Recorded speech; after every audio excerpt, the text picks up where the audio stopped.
Действительно, мы живем в очень тяжелом, непростом, а порой и жестоком мире. Мы видим и наблюдаем за всем тем, что сегодня происходит вокруг наших границ, вокруг Российской Федерации. Вообще, как меняется международная повестка, политика, какой передел в мире сегодня, очевидно, происходит. Мы понимаем, что эти процессы косвенно или напрямую, безусловно, затрагивают и нашу республику.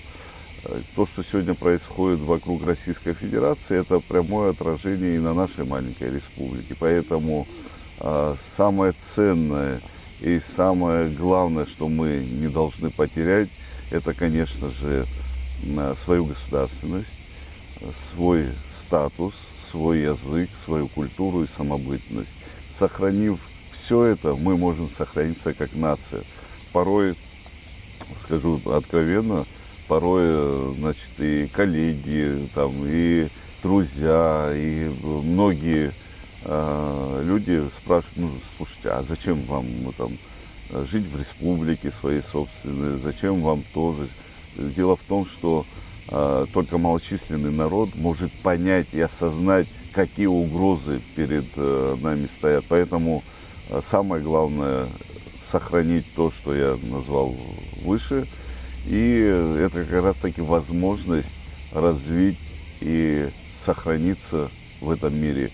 Мы сделаем все, чтобы не потерять того, что у нас есть, и обязательно сделаем так, чтобы мы в этом большом, огромном мире не затерялись.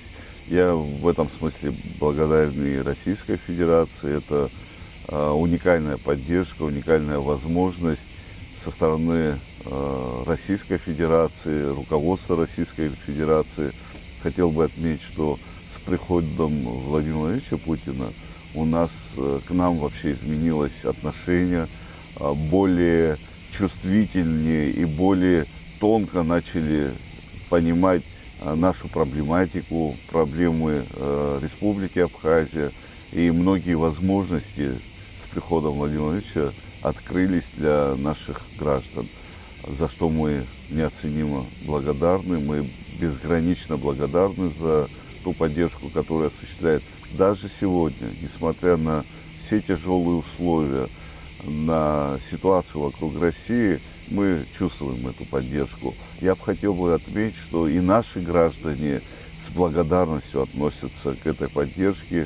Вы знаете, что большое количество наших добровольцев, ребят сегодня плечом к плечу, как и в те времена Великой Отечественной войны, плечом к плечу находятся рядом со своими российскими коллегами.